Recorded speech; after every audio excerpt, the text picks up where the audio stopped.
I want to welcome everyone to the webinar on AI and legal education. I am Kelly Testy, the CEO of AALS, and it's a great pleasure for me to welcome you all today and thank you for joining us. We are really thrilled by having so many people sign up for this and being able to start this webinar series today. ALS, as I'm sure you've seen, is partnering with West Academic on a number of initiatives around AI. And this webinar series is one aspect of that we're really thrilled to begin today. I want to let you know that I'm really thankful to all my colleagues across the Legal Academy who I see deeply engaged in this topic. Sometimes I'm interested to read bloggers that are like, hey, nobody in legal ed is doing anything about this. And that's certainly not what I see. There's deep engagement throughout legal education by deans, by faculty and staff, and also with partners outside, which is critical because obviously the tech community has a lot here that can help us understand where things are heading and how we can most beneficially engage. And it's something that I keep in mind all the time because we may not know every way that this will change things in legal education, but it certainly will. I had an alum when I was dean at the University of Washington who used to say to me, because I was in, Seattle, the, big tech place, he would always say, Kelly, when you're trying to think about how technology will change something, take your wildest dreams and then multiply it by 25 and you'll still underestimate how much technology will change anything. And that's good advice because we may not always be able to see where it's headed, but we know that change will come. And so trying to stay abreast of that, develop processes and understanding is really important for us as legal educators as we continue to seek to advance excellence in legal education. I want to also encourage you today to remember that ALS has a lot of sections, 108 of them to be exact. And there's one on technology, law, and legal education that has a lot of members and also has a lot going on in this realm.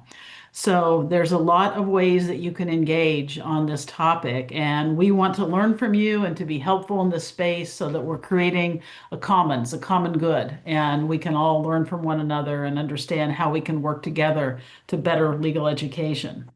I want to thank Dean Johanna Kalb from the University of San Francisco, who's our leader today and our moderator, and you'll hear from her very shortly. And thank all the panelists she invited for sharing their expertise. I'm so appreciative of her work, her leadership, and also the substantive expertise of all the panelists and the time they gave us today. And now I want to give a big thanks to Pam Chandler from West. She's here too to share a word with you. And so I want to turn it to Pam. And Pam, in doing that, my gratitude for all that you're helping the Legal Academy with. Thank you, Pam. Thank you. And thank you so much, Kelly, and especially to all of you, our panelists and all of your attendees for being here today. I know this is an incredibly busy time. I think a lot of you are probably on spring break. And so it's just so incredibly wonderful to see so many of you here taking time to join this, what is, becoming an incredibly important conversation in legal education. One of the reasons that we at West are so excited about this collaboration with AALS is because it really, as Kelly said, gives us an opportunity to bring together so many parts of the legal academy and legal education community, people from a range of organizations, from different law schools and in different roles, at a moment when what we're seeing, and I'm sure what you're all seeing too, is just incredible creativity and innovation around AI in law schools and also in the profession. And so with that in mind, we're trying to be very intentional about creating a welcoming space where we can bring all of those ideas together. Kelly just referred to it as a commons, and I think that's a great way to think about it so that we can all share what's working, what's challenging, and how we can all learn from one another. So as we're building out this webinar series, we really want to hear what you want to see next. We have a few other sessions that we're thinking about and that are in the works, but we've also intentionally left room for new topics and new speakers. And so what we really want is for you all to be sharing your ideas. There are a number of different ways that you can do that. You may have noticed when you registered that there is a form that you can fill out that allows you to give us thoughts and ideas about topics and speakers you would like to see. You can always also reach out directly to me. You can reach out to AALS. I'm sure they'll be very willing to take your calls as well. And you can also share ideas with your West rep, or if you're an author, with your editor when we're working with you on campus. We still visit the law schools a lot, and we love talking about this topic along with everything else that's happening in legal education. We're collecting all of that input and we are going to use that to share future programs. And so, with that in mind, we'd love to hear from you. In addition to the webinar series, we're also putting together resources that will help you stay up to date with what's happening across other law schools and across the academy. We're working on some research projects with both students and faculty that will allow us to get a view into what is happening in this space at various law schools. And we're also pulling together some resource pages to highlight what different schools are doing to try to create kind of a clearinghouse, one-stop shop for you to come in and see things like AI policies, curriculum changes, and the like. So with that, you'll probably be hearing from us and from AALS as we're gathering that information. And so we can learn what's happening from your school. And I really encourage you to engage with us there as well. So with that, I am absolutely delighted to hand things over to Dean Johanna Kalb at the University of San Francisco School of Law, who will lead us through today's discussion. So Dean Kalb, take it away. Thank you so much, Pam, and thank you, Kelly, and everybody at AALS. I'm, really excited about this topic and thrilled to be able to lead this conversation today with our fantastic panelists. So our goal with this first kickoff webinar is to provide you with a broad introduction about how 3 very different law schools from different parts of the country are thinking about how to incorporate AI into the curriculum. So when I first started learning about how AI would impact legal education, I found it pretty overwhelming to think about as a dean who had lots of other things going on as well in this moment. So if you're feeling that way, then I really hope that this panel is for you. While each of our distinguished panelists now has deep expertise in this area, they didn't all start out as tech folks. So a focus of this conversation is going to be both on what is possible, what schools are doing, but also on how to get started. So I'm going to introduce our panelists through a quick preview of our plan for today.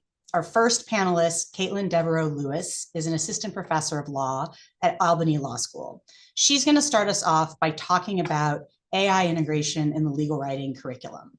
She's going to be followed by Nicole Phillips, who is my colleague here at USF Law, and she is an associate professor of legal writing and co-director of our legal research writing and analysis program. She's going to talk about a little bit about how USF is using AI in our first year curriculum, and then how we're building on that through the required curriculum in professional responsibility and in evidence. And then last, but certainly not least, Professor April Dawson is the Associate Dean of Technology and Innovation at North Carolina Central University School of Law, where she leads the Technology Law and Policy Center. And she's going to be talking about the Law and Technology Certificate that NCCU has created for students who are interested in the intersection of law and emerging technologies. So once each of our panels has kind of made their opening presentation, we'll turn to your questions. So please don't feel like you need to wait until things are done. If something occurs to you while you're listening to one of the presentations, just drop it in the Q&A, and then we will take it up when we're done. And so now, without further ado, I'm going to turn it over to Professor Lewis to get started. Great. Thank you, Dean Kalb, and many thanks to West and ALS for inviting me to speak on this today.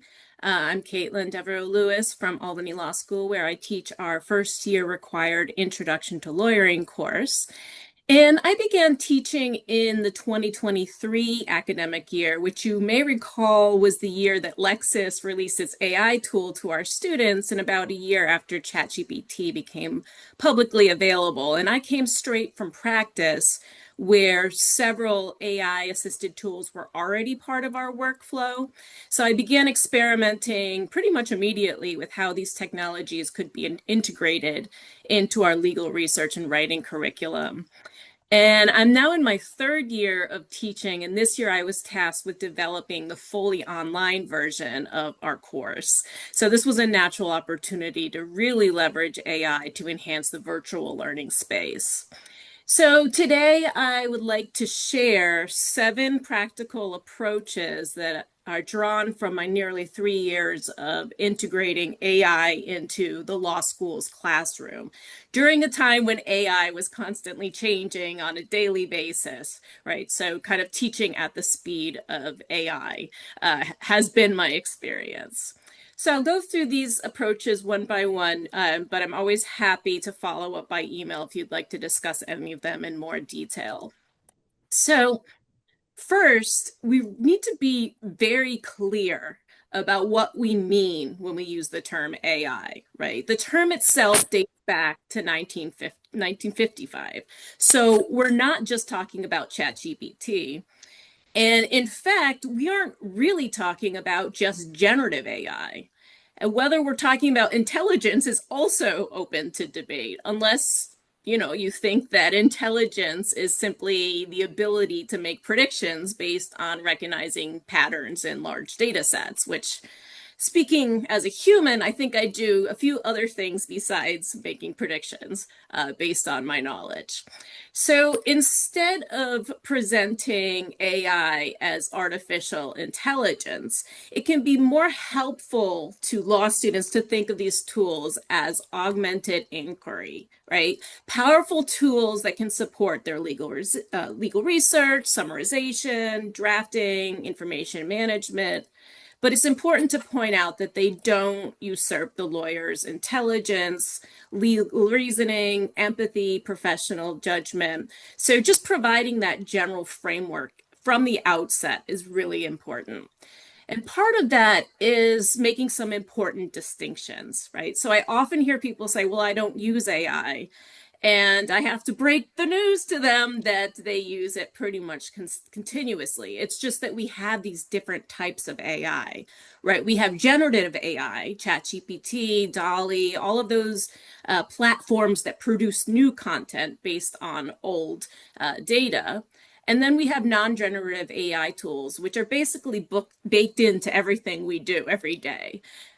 We also have generative AI versus agentic AI tools. And the agentic ones are really the bread and butter of lawyering right now, right? That's the type of workflows we do when we do legal research. So it's important for students to understand that they can generate, but they can also build and leverage these advanced workflows. We also have standalone AI tools versus those ones that are embedded within existing software environments, such as Microsoft Word, that with AI capabilities. And then lastly, and I think most importantly for law students, we need to distinguish between general purpose AI tools, ChatGPT, Claude, Copilot, Notebook, LM, all of those generic tools, versus those that are designed specifically for legal work. And this is particularly important for legal research, right? Because Lexis Protégé and West Co-Counsel are limited to their own universe of information. So that reduces the risk of fake cases. So all of these important distinctions need to be made to our students. The second principle is that we need to teach against the backdrop of legal ethics and professional responsibility. And that's something Nicole, I believe, will be covering in the next segment. We know that there are very real risks associated with these technologies. We know about hallucinated citations. We know about bias embedded in the training data. There's concerns about client confidentiality. We still have unresolved questions involving intellectual property. So it's important to bear all of that in mind when we're designing AI integrations into our curriculum.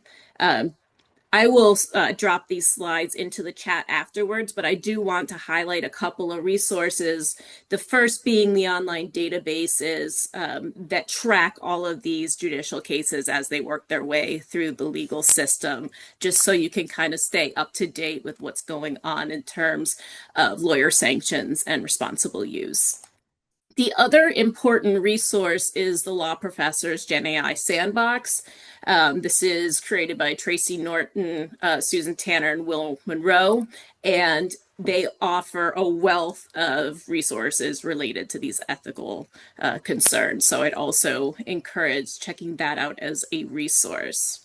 But for purposes of integrating AI into the lawyering classroom, we're really talking about teaching against this backdrop of competing professional responsibility rules. The duty of technological competence on one hand, the duty to protect client confidences, prohibitions on the unauthorized practice of law, and our duty to exercise reasonable care over the work product of non-lawyers.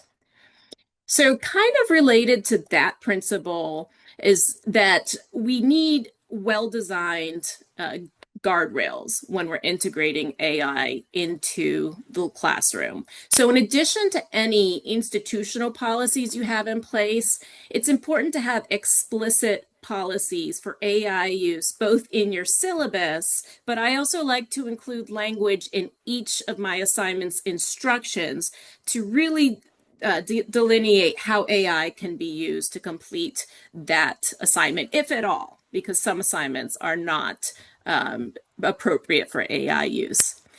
And so again, I would refer you to the Sandbox, which has a collection of education policy and sample language that you can use to really bake in those guardrails into your class so that you can use AI without, minimizing the risks of some of the issues that it introduces. So the next approach is to avoid tool specificity, right? So we want to refrain from teaching specific tools or platforms because the technology evolves extremely quickly. So instead of focusing on this tool or that tool, the focus should be on the functions that these tools can perform, right? So in other words, rather than presenting a single AI platform as the focus of instruction, it's important to introduce tools as one example among a class of tools that perform a similar function, whether that be revision, brainstorming, organization of data, research, so that when we teach our students these broader functional categories, we're preparing them not only to use the tools as they exist today, but to help them find their way with the tools as they emerge in the near future.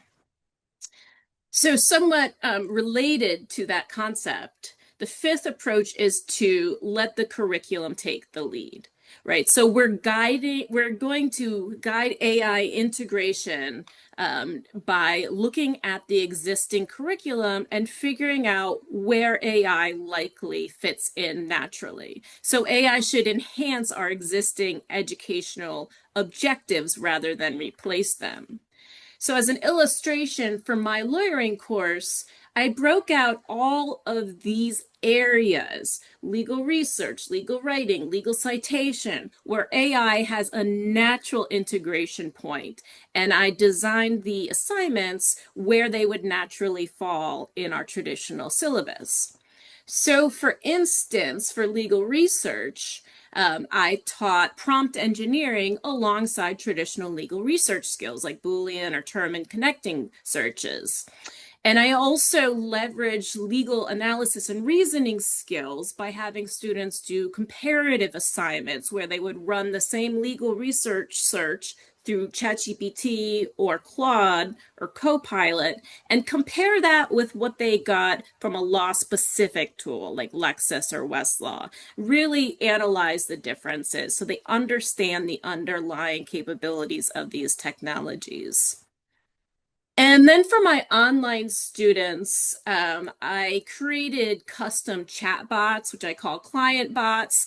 And this was to facilitate a practice client intake interview. So my client bots were tightly coded to adhere to the hypothetical that we were working on that year.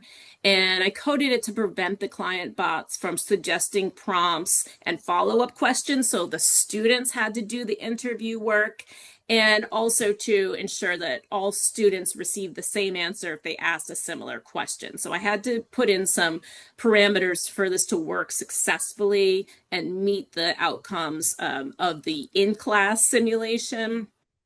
And similarly, and again for my online students, I'm working on judge bots with different temperaments. So students can practice oral arguments and evaluate their own performance by watching the recording of their interactions with the judge bot later on. And again, in the interest of time, I'm not going to go over individual assignments, but there's a whole collection available in the sandbox to help you get started. I would suggest start with a simple assignment and build up to the more advanced assignments over time. So the flip side of letting the curriculum lead the AI integration is thinking carefully about which skills AI cannot replace, because those are the skills that we need to place a greater emphasis upon. So we need to make sure that students have finely tuned information literacy and critical thinking skills so they're able to evaluate the accuracy, credibility, and relevance of AI generated outputs and research results. So it's important to look at these skills that are not going to be assisted through AI: intuition, critical thinking, judgment, and figure out ways that we can emphasize those skills in our classes. And finally, I think it's important for us to stay up to date, but not drown, right? So as we know, the AI landscape is changing rapidly. We are absolutely inundated by news of AI all the time. We can't escape it. So the key for us is to focus on core principles rather than chasing down every new tool and every new headline. It's our goal here is not simply to teach students how to use AI, but how to use it thoughtfully, critically, and responsibly as lawyers. So I invite everyone to take a step back from all the noise and simplify things and think about what we do to prepare our students to be amazing lawyers who work efficiently and with integrity, and preparing them for practice while still honing our traditional lawyering skills. So I'm going to leave you with my email address. I'm always happy to take questions by email. I'm also happy to share assignments and successes and my failures as well. Thank you. Thank you so much, Professor Lewis. There's one question that I am going to insert in here for you to answer before we move on to Professor Phillips. What platform were the client judge bots created on for you? I made custom ChatGPT bots for those, yeah. Oh, great. And the interface is very simple. It's a really easy place to start. Fantastic. Thank you so much. Sure. All right. Professor Phillips. Okay, great. I'm going to share my screen because I also have a presentation. Let's go there. Okay, so thank you so much. As Dean Kolb said, I am Nicole Phillips. I teach legal writing. I also direct our program at USF, and I also teach and practice employment law. So when AI arrived, I was sitting in two seats at once, wondering what did it mean for my practice and what did it mean for my students. And I know a lot of schools are doing really exciting things in this space, and I love learning about it. But what I was asked to share today is specific to the learning outcomes piece, particularly because I think that's where legal writing programs and other required courses have a real underutilized role. And so I want to show you what we actually built, less focused on the actual language, but more focused on the process, and then highlight where we took it next. So in spring 2023, my colleague Megan Hutchinson and I made a very deliberate choice when ChatGPT became publicly available. Before we did anything in the classroom, we tested these tools in our own legal practices. So this practitioner first perspective has shaped everything that we have built, because we're not asking, how do we teach AI? Instead, we're asking, what does a lawyer actually need to know to use this tool responsibly? And that question led us to a design choice that turned out to matter a whole lot. As Caitlin identified, we didn't teach with the tools. We didn't lead with teaching the tools. We started leading with professional responsibility.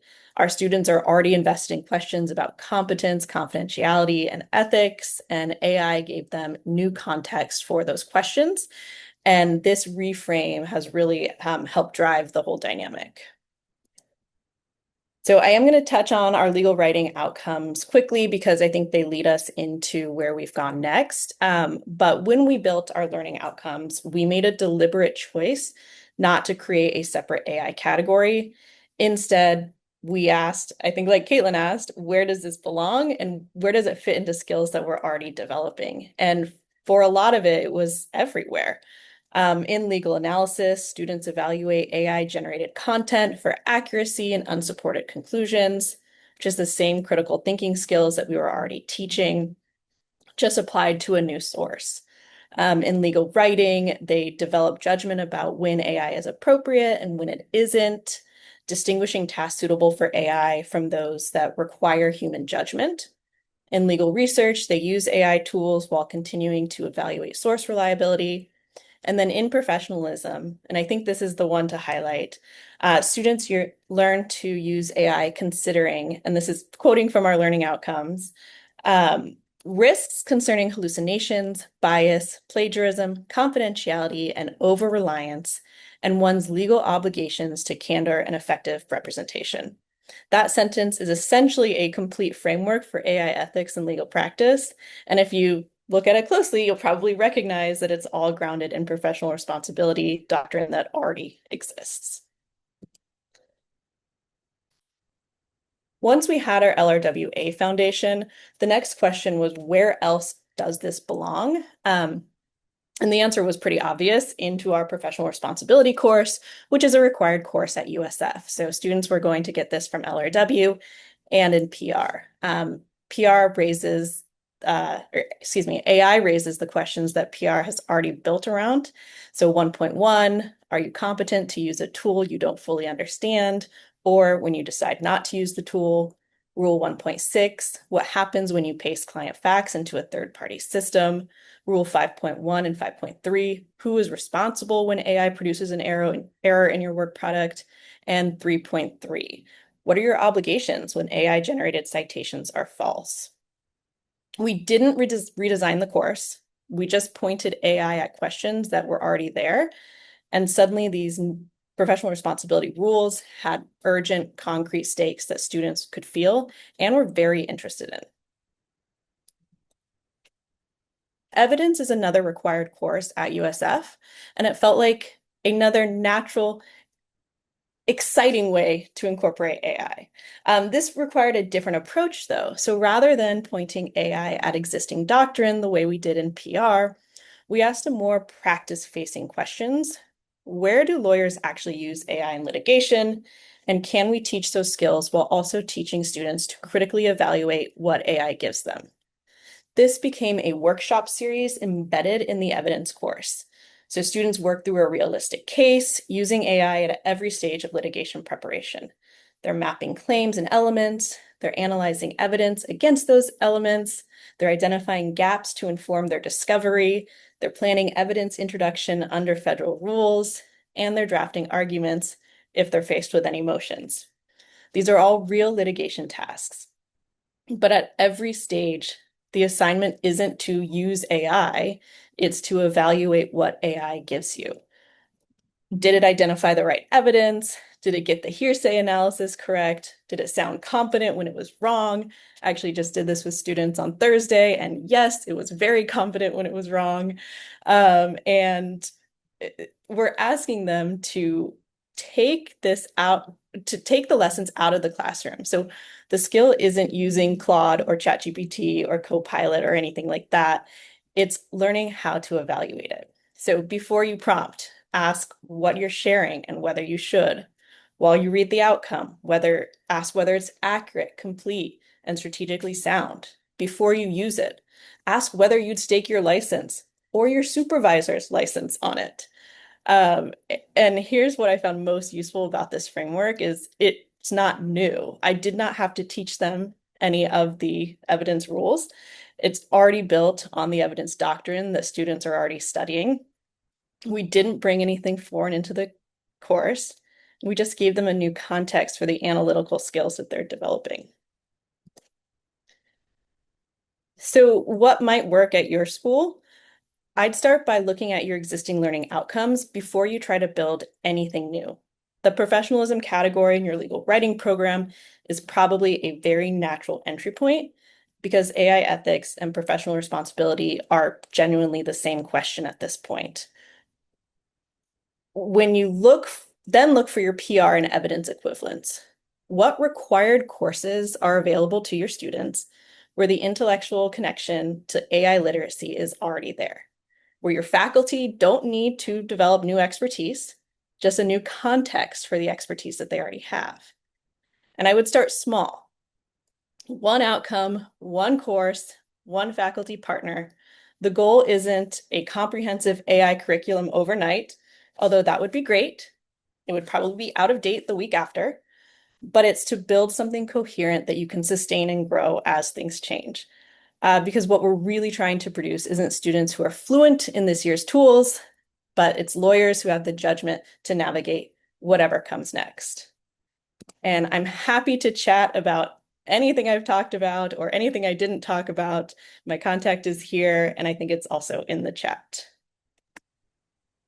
Oops. Thanks so much, Nicole. Before you jump off, since we did get that question about the bots, I wonder if you would just talk. I know you've done quite a lot of that, and so I wonder if you could talk just a little bit about, are you also using GPT and what the bots are that you're creating? Because I think some of the most interesting innovation is actually in that space. Yeah. So in my employment law course, I have developed bots to do a client intake interview, a mediation with a judge who I gave a very specific personality. And it's been great. I use ChatGPT for the client interview, but because we have a subscription to Claude, I wanted to use the Claude tools as well. So I used Claude for the negotiation, or excuse me, the mediation, and it was just as easy. One of the things I recommend is actually using the tool to help you develop your prompt. Ask it how it can be better, how it can be clear, what you're missing. But it was a really fun experience for students to get to do a client interview and engage in a mediation.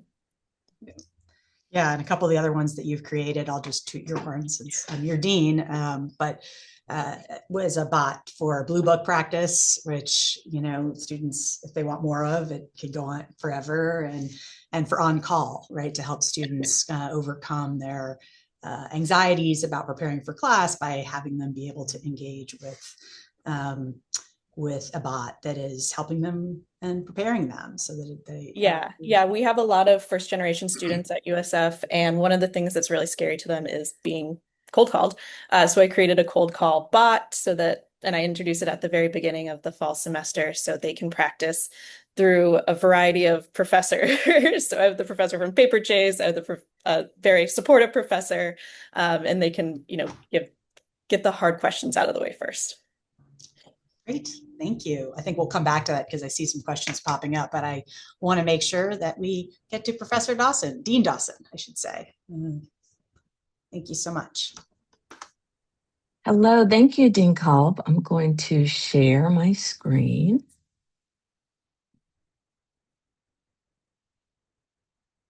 Let me make sure that it's not the right one. Hold on. Desktop 2, which is my iPad. Let me make sure you all can see the right one. Okay, perfect. All right, again, my name is April Dawson. I'm the Associate Dean of Technology and Innovation and Professor of Law at North Carolina Central University School of Law. And I teach, as of late, mostly law and technology courses. So I teach an AI governance course. I teach legal technology, equity, and leadership. I also teach an AI and legal reasoning course, and I'm working on a case book with Dan Lena. So we're co-authoring this book, and it should be ready for adoption in the fall. So keep an eye out for that. I have also taught constitutional law, torts, administrative law, Supreme Court seminar. And it's interesting as I think about these doctrinal courses, and Nicole and Caitlin as well have kind of talked about integrating technology in courses that already exist within our programs. And I'll talk a little bit about that as well. All right, so the first thing that I wanted to highlight for folks, if you have not yet heard Just a few weeks ago, the US Department of Labor released its official AI literacy framework, which basically says that it's a priority for the entire American workforce to have an AI literacy understanding or a functional understanding of AI. And so, as we think about our roles as legal educators, we are training the next generation of lawyers. And if the entire workforce of our country has to have a certain level of understanding of these tools and this technology, without a doubt, those of us that are preparing the next generation of lawyers, we have to include it within our educational system, within our curriculum. So we're at a point now where AI literacy having a requirement within legal education, it's not optional anymore. It most certainly is a requirement. So I wanted to highlight that. And just real quickly, I wanted to say a little bit about our Technology Law and Policy Center. So we received a $5 million grant from Intel in 2021. We created this Technology Law and Policy Center. And we were able to, at that time, really kind of think about what was needed for our students, what was needed for the legal profession. And we launched this center before, of course, the release of ChatGPT in November 2022. And so, we started our center really at a critical time. And we've been able to think about how the technology is emerging and moving very quickly and be very agile and nimble in what it is that we're able to provide to our students.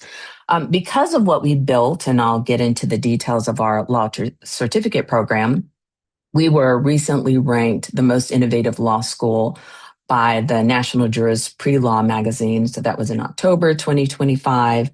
The ABA has also highlighted our AI governance program course, which is the first course of any of the law schools to be offered. We've already had some students who have earned their AI governance professional certification.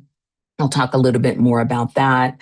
And it really comes down to one, being agile, being flexible, and knowing that it doesn't have to be perfect when you start, but you have to start, and then you continue to iterate and grow, right, on what it is that you've created. And that's pretty key within the tech community, right? That, move fast. I'm not going to say break things because we absolutely don't want to break things, but to think about where we are and what's needed and not let our profession, which is a very slow moving profession, prevent us from providing our students with what it is that they need right now.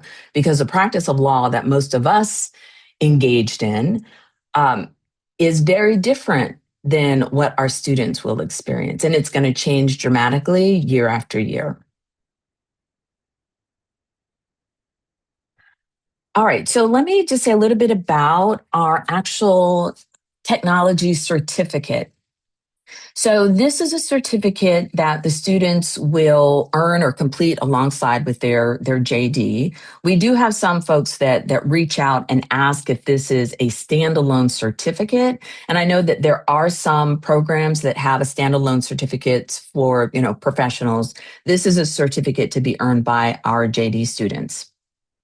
And the requirement is about 11 to 14 credit hours. And it differs because it could be that one of the classes that they take is maybe 2 hours as opposed to 3 hours. But the requirements are, we have a foundational legal technology, equity, and leadership class. And this is a class that exposes the students to really kind of all things law, technology, equity, society, justice. It changes every year because, of course, the technology is evolving and changing every year. So an example of the types of topics we cover, we definitely cover access to justice. We talk about algorithmic discrimination. We talk about design thinking, how you should think about building these tools, who should be in the room. So as we're thinking about how technology is impacting society, all of those topics, or as many of topics that we can fit in a 2-hour class, we cover with the students. And we also have them focus on being leaders within that space. So we want our students, when they graduate, and those students especially who have decided to do a deeper dive and earn this certificate, to be the leaders out in, governmental entities, private entities. They've given these topics really deep consideration. And so that's one of the requirements for our program. The other requirement is our law practice technology course. So this is a hands-on course that we have a 2-credit version and a 3-credit version. And this is a course where it's especially helpful for students who are interested in kind of hanging their own shingle. We have a lot of students who start their own practices or who go into small law firms. But what are the technology tools that you need to be aware of? What are the functionalities of these tools? One of the things that Caitlin said during her presentation is you don't want to just focus on the tool because the tools will change and evolve, but you want students to be comfortable with the technology and to learn the concepts. So as new tools come along, they're comfortable kind of being uncomfortable, and they understand the underlying kind of foundations of the tools. And so this is our law practice technology course is a hands-on course. And so any student that's earning the certificate, this is one of the required courses as well. The other requirement is the experiential component of this certificate. So the students have to take or earn 3 credits of experiential hours, and they can do that by either taking a simulation course. So my AI and legal reasoning course that I teach that as a simulation course. The AI governance course that I'm teaching going forward, it will be an experiential course. We have a tech contracts course, which is an experiential course. We also have, of course, students that do externships. If it's with an organization where they will be doing a significant amount of that interplay between law and technology, that can count. And then we have a we have a trademark clinic and a patent clinic. And so those count for the experiential requirement for our certificate as well. And then they have to complete at least 2 electives, tech law related electives. So for example, global IP, we have an AI and music course. They can take courses at other law schools. So here in North Carolina, in the Raleigh-Durham area, we have a number of law schools. We have a consortium. So if there's a course that we don't offer, let's say a student is particularly interested in autonomous vehicles, we don't currently have a course, but maybe one of our neighboring law schools has that course. So our students can take courses at other schools as well. The other thing that we have is our pro bono requirement. And let's see, with that, I'm going to go to the next slide.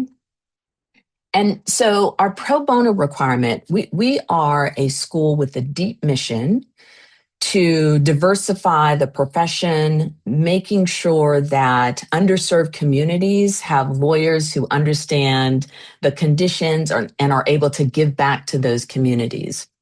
So public service, understanding access to justice is a huge component of what we want our students to understand, even as they're thinking about technology and how technology might make them more efficient in their work.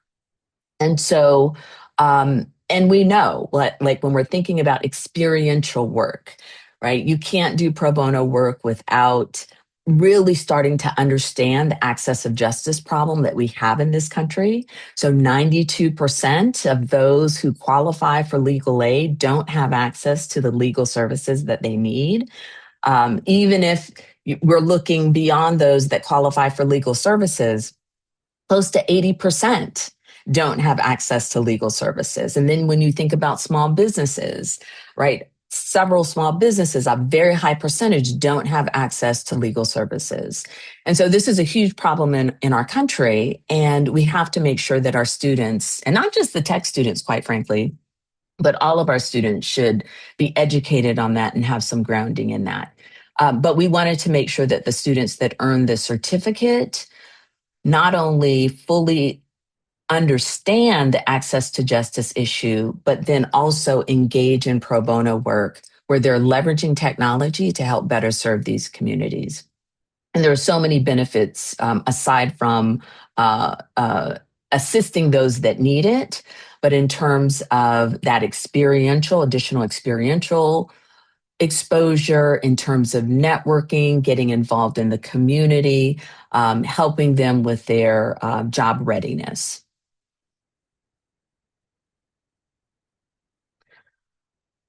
All right, the other thing that we have is part of our certificate program, but this is also available for students who just want to take advantage of our professional certificate programs.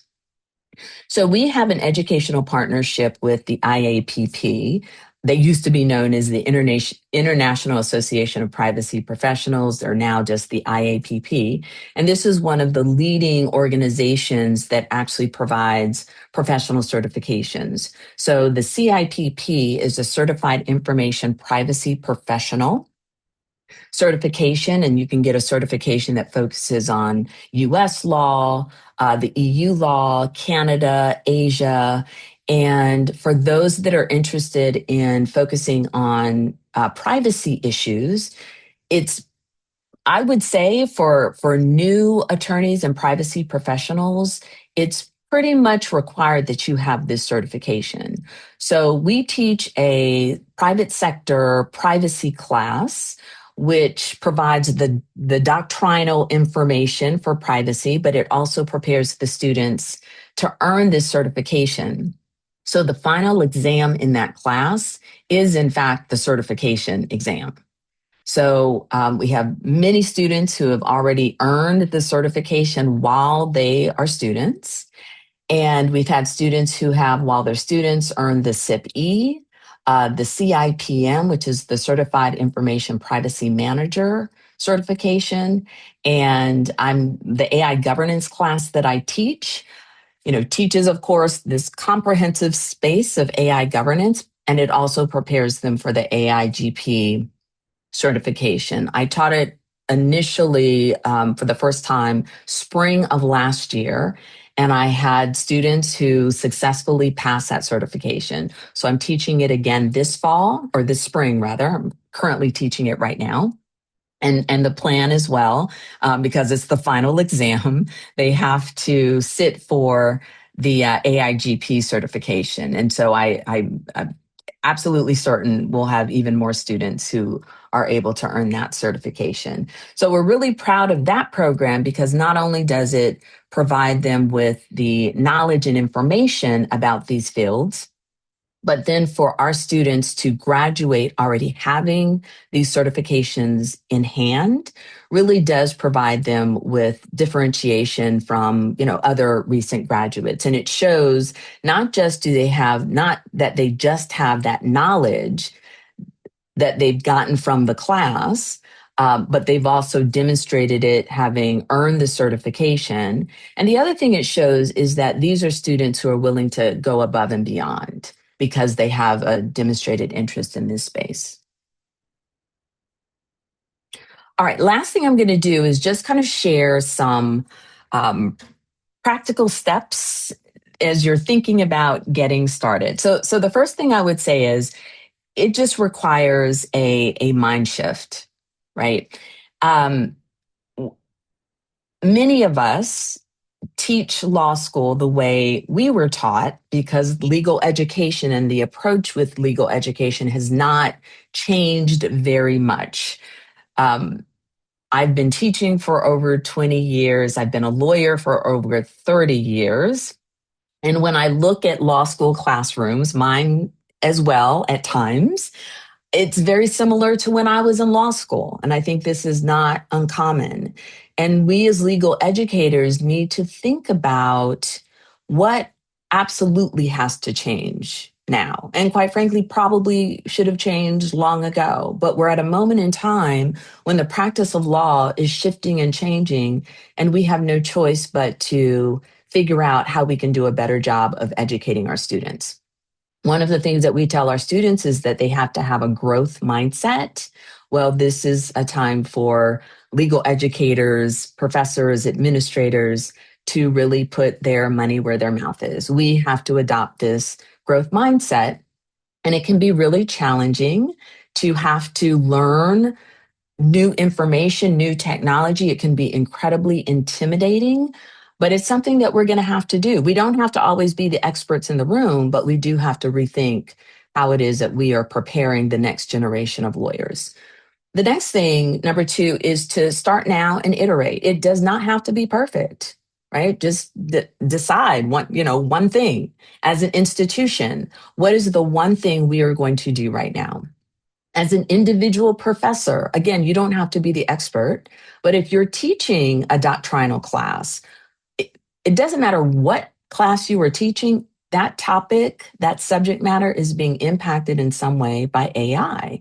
Well, find someone to be a guest speaker in your class. So you don't have to know the information, but you just have to find someone who is an expert and have them come in and teach a class. That could be the one thing that you decide to do. Embed AI into what you're already teaching. And I know both our previous speakers kind of talked about that. Leveraging adjuncts and practitioners, and I would say alums. There's not a single law school that doesn't have an alum or a strong alumni base who's already practicing in the legal tech space. Leverage them. They would be delighted to come and talk to your students, to talk to you, to talk to the faculty. And so again, it can be really challenging for the professors who are teaching doctrinal courses to shift and now teach the legal tech courses. Adjuncts are absolutely amazing. We would not have been able to build the program that we have without the amazing adjuncts who really kind of raised their hands and said, what can we do to help? It's like, can you teach this particular course? So definitely leverage that. And then the last thing that I'll say is that this is a moment in time when, we do not necessarily have more knowledge and expertise than our students. And that's becoming truer and truer because every class of students that come into our building, they have been using these tools and learning about these tools in elementary school, quite frankly, elementary school, high school, college, and they're coming into the classroom having more and more sophistication and understanding of the tools than the previous class. So we're all learning together. And so when we tell our students and are transparent with them that we're all learning together, I think it helps to break down barriers. And it helps us to be able to move in a way that's much more responsive to what the students need because they're involved in the conversation about what they understand technology is, what it is not. We can help them better understand the use of technology from a legal professional responsibility perspective. And we can just get to where it is that we need to be in a much more collaborative way. All right, so I'm going to stop sharing there. And again, my name is April Dawson. You all know how to reach me. And so thank you. Thank you so much, April. That was fantastic. I was taking lots and lots of notes. So before we move, we have a lot of questions. Before we move to questions for the group, a question I think that for April, following up on specifically on your presentation, what is a non-technical definition of AI governance? Okay, non-technical definition. So it is having in place the policies, rules, and procedures that guide the responsible design, development, and deployment of AI. One of the things that I emphasize to my students is that every company is now an AI company. And what that basically means is it doesn't matter what the company does, but be it a service company, a products company, it doesn't matter. It could be a gym. Everyone is using AI. And unless you think long and hard about how you're using it, if you think about the algorithmic bias issues associated with it, if you think about the privacy issues, the security issues, unless you think about all of those and the risks associated with it and how you mitigate those risks, then you are exposing yourself to, a lot of fees, fines, lawsuits. And so what it means is that you have to have some thoughtful policies about how you mitigate those risks. So that was not a short answer, but I think that was hopefully non-technical. No, it was a great answer. And it made me think of something we're doing at USF. I've been working with a group of 10 students who are acting as my general counsel and one of our fabulous alums from Intuit to develop AI principles for the law school, because to guide how we think about our implementation within the law school's context. So I think everybody, I agree with you that everybody needs to be thinking about this. All right, we have lots of questions. So I wanted to start by, one was asking sort of more specific questions about the AI bots. And so I was hoping for Professor Phillips, maybe you could demonstrate for us, what do we mean when we talk about these bots? Like, can you show an example of one of the ones you use? Sure. So I will share my screen. And these are my GPTs. So I was listening to a podcast. So these are my GPTs that I'm working with, and you'll see that there are a number of them. So case brief helper, Socratic method practice bot, law school support assistant. This is where I've put basically every and all policy that USF School of Law has. I have my syllabus in here. I have contact information for anyone that our students need. So if they come on and it's middle of the night and I need to talk to someone about financial aid, this will help point them in the direct question or the direct way. So there's the email, the phone number, what their office is, some simple next steps, and it drafts them a very quick email so that they can get their questions answered with a minimal amount of stress. Let's go back. I do have the client intake interview, which I saw someone asking, is this just typing back and forth? And this is actually a voice activated chat. I don't know that it'll work via Zoom because of, I don't know. But oops. Hello, okay, so I would say, good morning, hello, welcome to my office. I'm so glad to meet with you today. And then we would begin our conversation. And then it would speak back to me while also providing a transcript. And those are just some of the ones that I've built and let my students use. Nicole, do you have some kind of technical background or computer science degree or? No, I majored in history and came to law school because I ended up not wanting to be a history teacher. I can barely get my printer to be set up. So I am not a tech person at all. I'm just very curious. Thank you. So another question that came up is thinking about, actually, maybe I'll follow up then. And so this could be Caitlin. I don't know if you want to answer this one, and Nicole. How do you learn to create bots? Well, the way you learn to do any of this is just go in and start trying it out. So if you go to ChatGPT, there's a way to create a custom GTP. I think you have to have the paid version for it. And you just start building and testing and building and testing. So before I rolled out my client bots, I had my TA try to break them, to try to misstate something, to go off record. And as soon as we felt like they were tight, I rolled them out. But I started just by going to ChatGPT and making my custom bot. And there's also a million YouTube videos you can watch. So if you write how to make a custom GPT, you can watch a 2-minute video and at least get started. Yeah, I mean, the other thing is you could go ahead, please, April. Oh, I was just going to add to that. So several of your students also may have already created bots. So if you're And one of the things that I found is when I have the students demonstrate their uses, it actually motivates the other students more so than if I demonstrate, because they're saying, oh, well, of course, Professor Dawson, she geeks out over this. But when they see what their colleagues are doing, that it hits differently. And they're like, oh, I need to up my game. So feel free to give your students the assignment and have them demonstrate to the class. And that's my point about let's learn alongside with our students. They can help us as well. If I could just add to that, one of my students came up with a bot that would test them on their outlines. So just create a short essay question based on the material in this outline.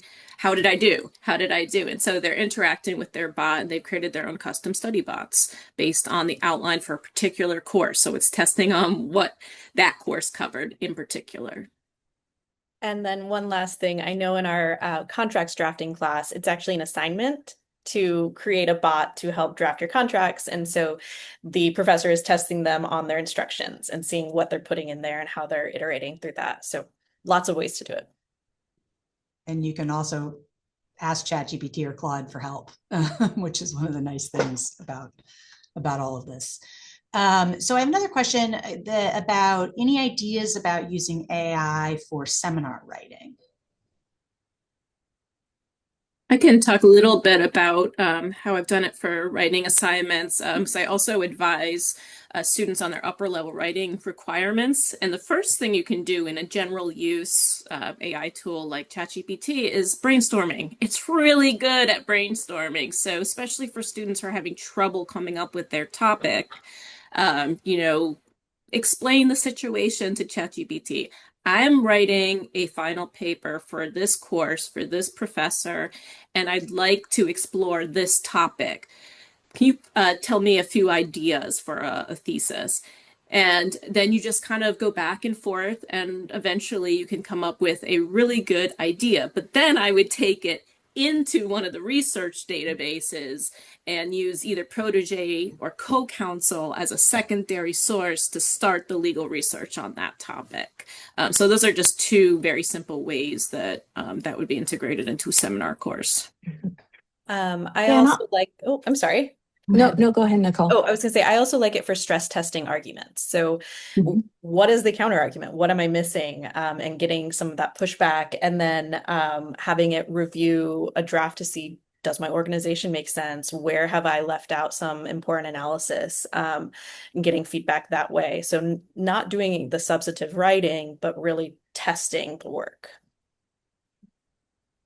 And what I'll add is, I think one of the challenges and the concerns that we have as professors is if they're using these tools, are they going to offload the actual writing to the tool?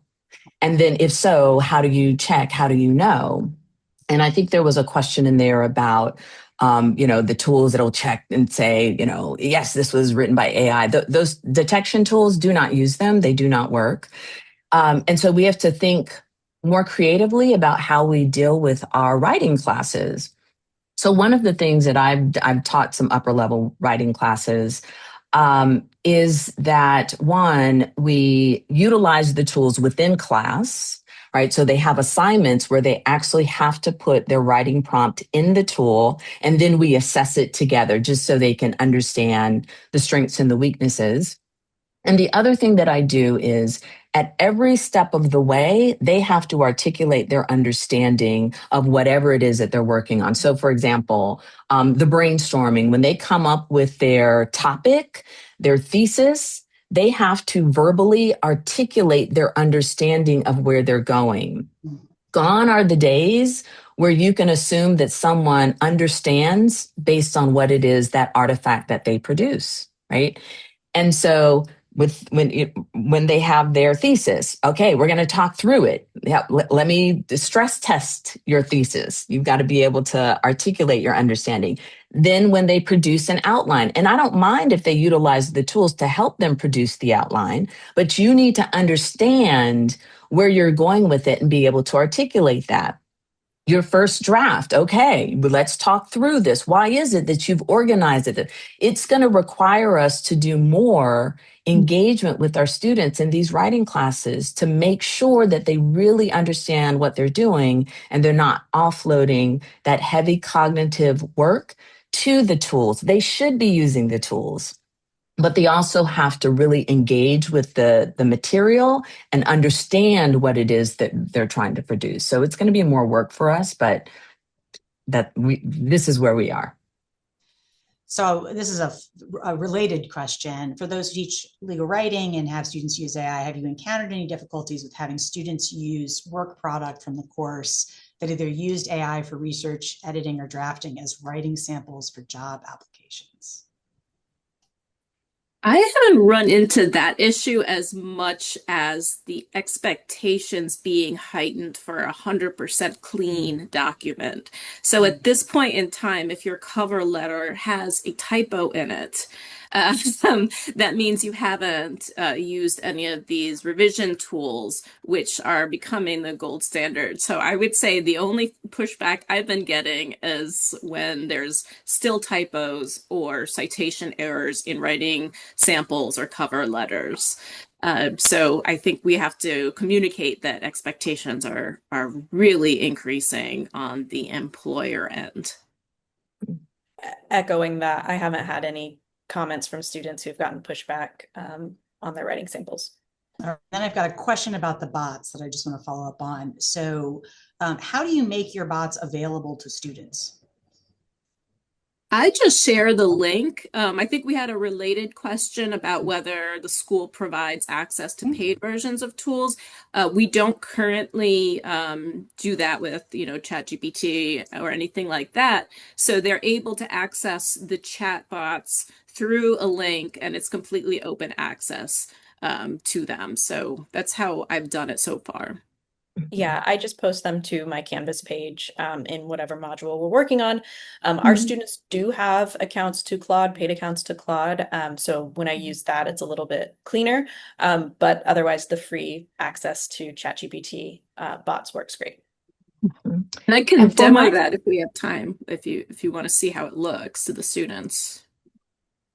And while you're pulling that up, for my tech classes, my students are required to get the Plus subscription to ChatGPT. They don't have a book fee, and so the $20 a month. We go over the privacy statements. We talk about it. We talk about what just keep yourself safe. And so with that, they're able to also create their own custom GPTs, which are some of the assignments that they have in that class. So I know I've gotten the question a couple of times about the slides, and AALS will collect the slides and post them. And I don't want to speak for AALS, but I think we can also try to grab all the great links that people are putting to their own work and put them in the same place or put them someplace so that you'll be able to access those as well. Sorry, Caitlin, I didn't mean to cut you off. Oh, no, I was just quickly showing. This is just a basic Canvas module. And this is the hypothetical for the legal research and writing year-long problem. And the case file has all of the exhibits here, but you can also interview the client. We have this estate and this company, and they just click it and it loads and they can start interviewing it right away. So it's just a simple link. But I did also use AI to generate some of the exhibits. If you are a writing professor, you know that it's so time consuming to come up with all the exhibits. So this is actually a real patent that I fed. And from there, I was able to spin off all of these kind of authentic looking documents as well. So that's kind of what it looks like in our course learning. And this is an AI generated fake email. So all of my exhibits are also AI generated. Great, thank you. So we have a lot of questions coming in. I'm trying to scan. And so one person writes, I have a hard time getting beyond the environmental and mental health issues involving the use of these technologies. How do you address them in your programming? Yeah, I could start with that. one of the things that the reason why we have our required legal technology, equity, and leadership class is because we do talk about all those issues and the harms that can come, and in fact do come, from the use of these technologies. So the environmental harms. And we were thinking about marginalized communities and environmental justice, like, which communities are going to be most harmed and are harmed first as a result of the technology. So we talk about that a lot. The other thing that I share with them is there is this natural tension. As a law professor, because I have undertaken preparing the next generation of lawyers, I have no choice but to use these tools because I have to understand the tools in order to prepare my students. If my students are going to be lawyers are using these tools. So they have to use these tools and they have to understand these tools. So how do you offset the harms? Well, one, you've got to be knowledgeable of the harms. You can advocate for those communities that are suffering the harms. You can figure out, maybe you ride your bike to work, right? As opposed to using your gasoline, car. So think about ways that you can mitigate your impact on the use of these tools. But the knowledge is first, and then figuring out how you can support those communities and those issues related to those harms. I would just add that it goes back to that second principle, teaching against the backdrop of ethics. So, as with any technology, the propensity to use it in nefarious ways is pretty high. We know that, right? We have to go through a ton of Gen AI slop every day in our feeds because that's the propensity is to use it for these purposes. So when you talk about ethics, talk about, well, this is what it means when you're using this type of technology. So don't be wasteful with it. Be very mindful in what you're using it for, and don't overuse it. There's also a link on the sandbox, which you can access through Google Sites, on different models that are less resource intensive. So there are other models that you can use that have fewer environmental impacts. You can find those on the sites. The slides are in the chat box. I don't require them to use AI. When I open it up and allow them to use AI, I explain to them, I want you to walk out of this class or this lesson with an understanding of why you would choose to use AI, and if in your practice it does not fit with your ethics, why you wouldn't, and be able to defend that both to your client and to a judge. And so every assignment I give that incorporates AI, I have two paths. One is the AI path, one is the non-AI path. And at the end, regardless of what path they chose, they have to give me some sort of reflection on the process that they went through and the reason that they chose it. And so that they can, tell me why they chose to either use it or not use it and feel good about that decision. And then when we do in-class activities, it's always group work. So I try to make sure that students who actively choose to not use AI can still leave with the literacy skills by watching and working with other students. There's a cluster of questions about disability access, ADA access, and these tools. Can you talk a little bit about how you're thinking about that?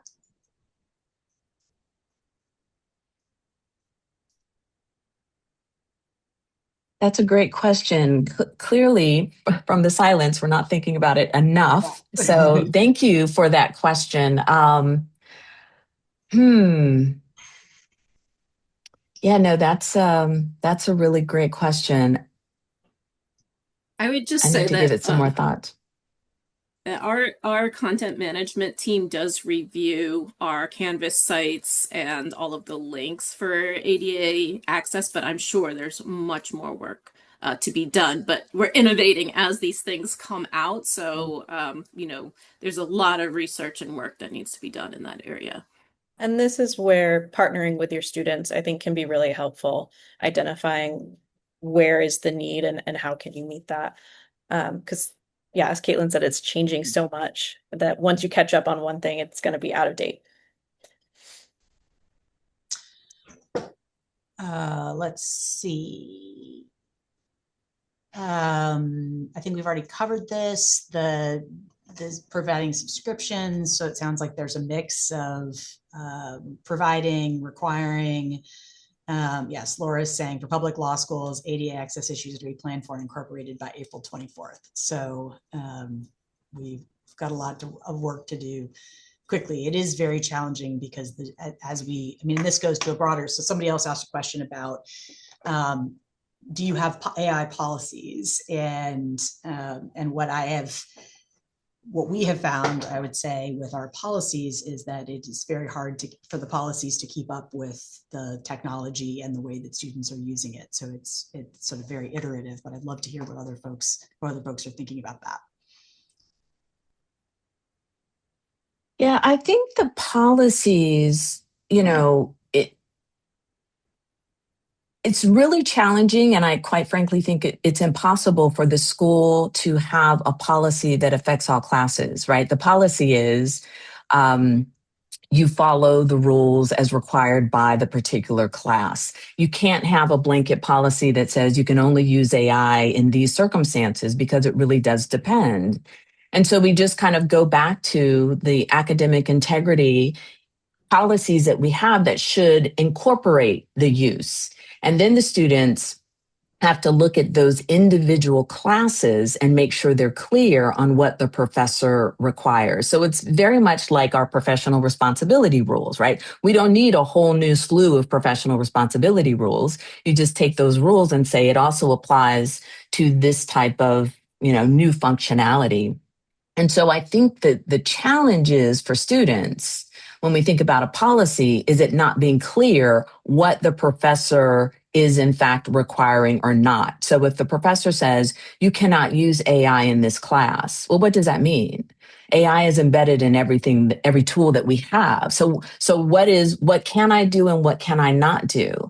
And that clarity doesn't come until the professor is clear about the technology, which means that the professors have to understand the technology. And you can't just read your way into understanding it.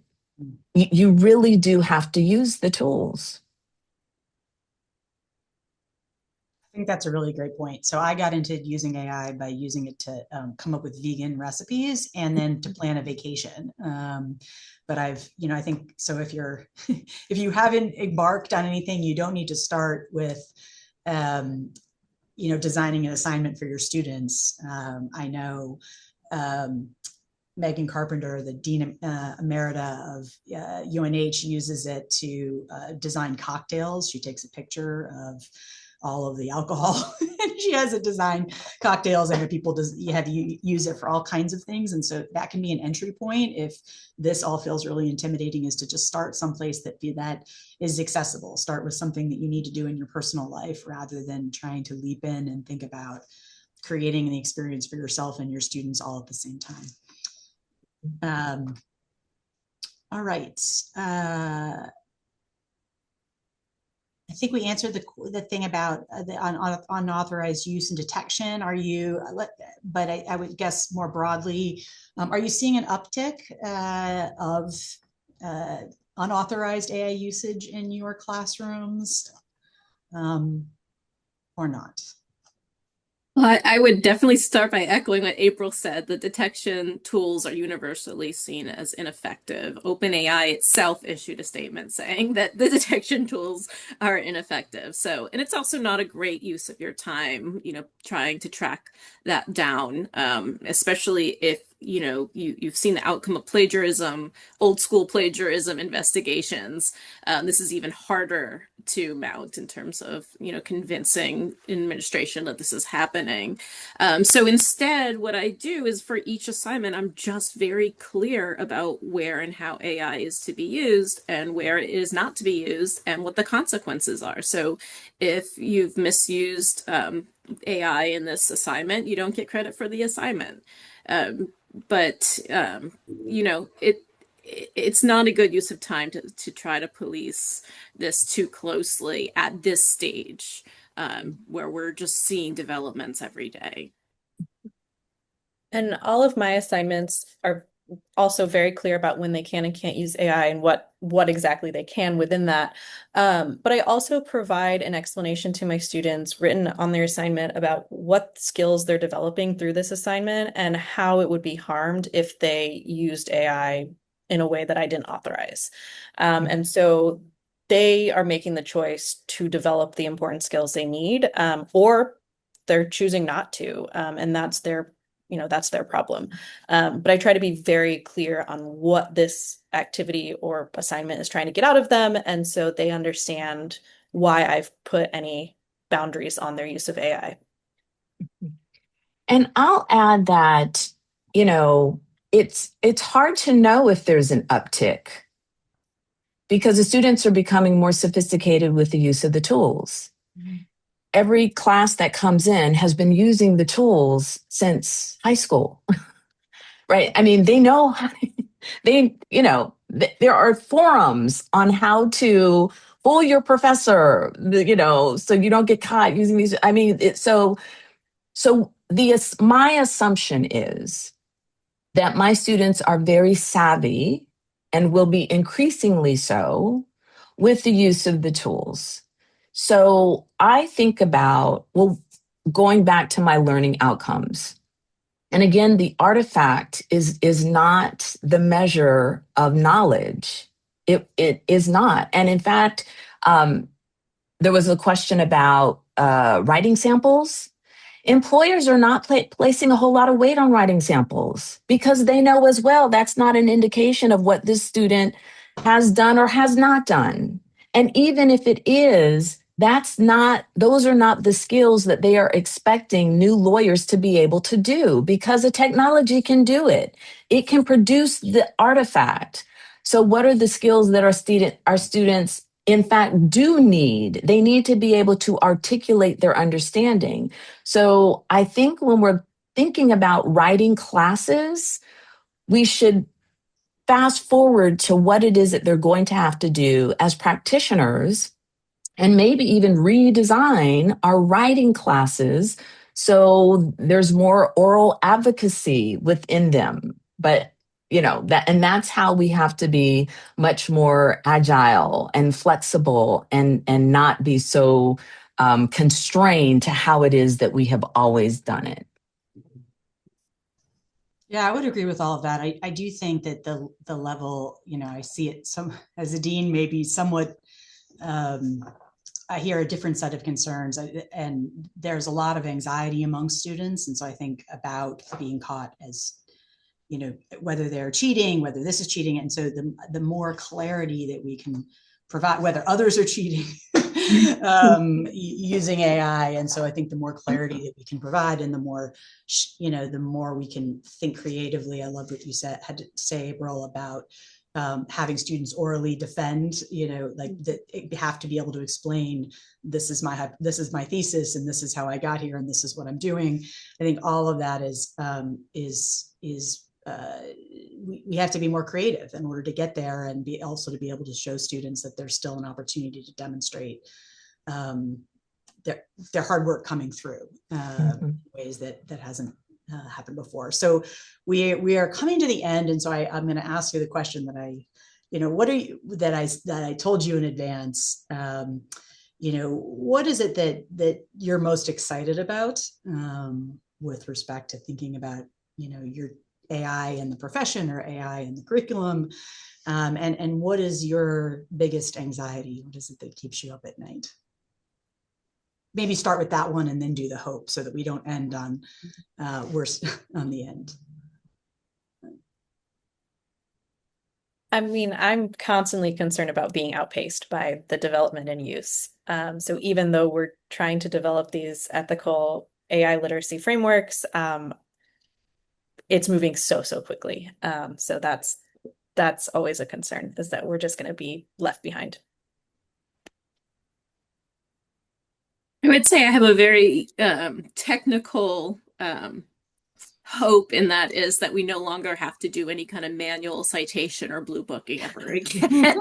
So that's my biggest hope, is that I never have to teach the blue book or anything, because that'll be sort of automated. What keeps me up at night is more philosophical. I think about hyperreality. Baudrillard talked about how we're all living in a simulation and we're losing, everything is a simulacrum of reality. It's no longer reality itself. And it's not that part that worries me, is that we stop caring what's real and what's not real. And that's the thing that I worry about the most. I just think, we need we need to stay anchored to authenticity, and kind of be able to distinguish it and appreciate the difference.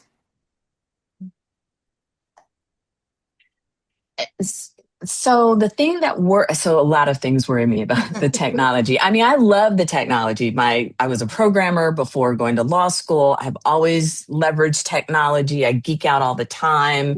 That's my happy space in front of the computer coding. So I really do embrace and love the tech, but I'm also incredibly worried about how it's going to affect the larger society, especially communities that have historically been marginalized and continue to be marginalized. That keeps me up at night, absolutely.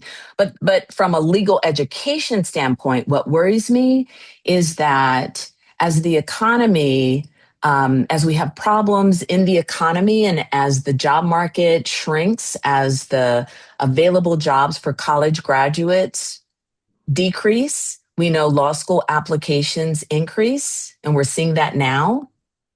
But as the law school applications are increasing, legal jobs are decreasing. And a lot of this is tied to the technology. And so, as a legal educator, what are we doing to really prepare our students, many of whom are going into significant debt to get this degree? And if we don't adequately prepare them, like we have a moral responsibility to prepare them for what's coming. So that's one of the things from a legal education standpoint that definitely keeps me up. What I'm hopeful about is that technology will help us make a significant dent in this access to justice problem, because our legal profession which is self-regulated, we are failing. Right? There are those that are perfectly fine with the current model, but most folks are not. And we bear the responsibility for that. So my hope is that we'll be able to leverage technology so we can better serve those that are really deserving of legal advice and counsel. Sorry, I thought we were all doing our fingers and then our so I held my hope.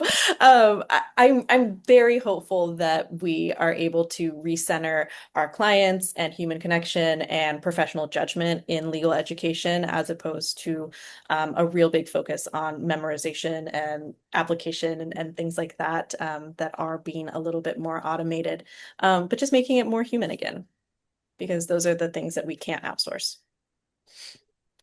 That, I think, is a lovely way to end.